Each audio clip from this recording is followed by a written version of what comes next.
Irak'ta idik biz, 70 çakırım yerine geldik biz.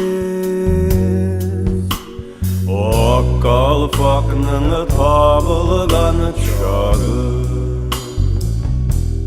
Ул юнәлеш үз эченә бик төрле жанрларны кертә.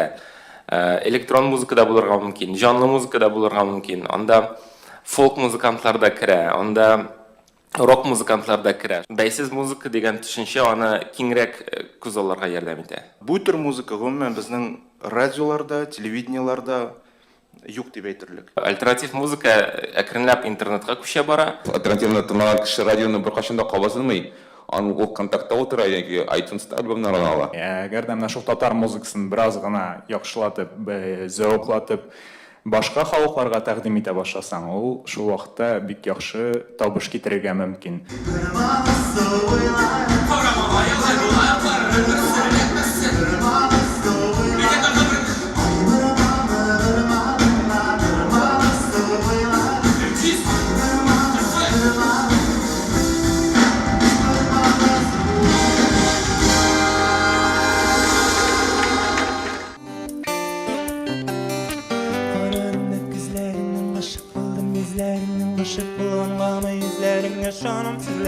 Şundan birlik gözlerini gilleminim göresim Yarattım deyip katkada edip gillesin nöbbesin Дөрес әйткәндә, хәзерге вакытта руслар кайвакыт күбрәк тыңлый татар музыкасын. Әгәр дә безгә энергетика яктан бай кешеләр кирәк инде, шәһәр чараларында әлбәттә татарларны чакыралар. Чөнки татарлар үзләрен күрсәтәләр хәзерге вакытта. Хәзерге вакытта бернинди көч куймыйча да менә татар рок төркемнәрен рус фестивальләренә чакыралар.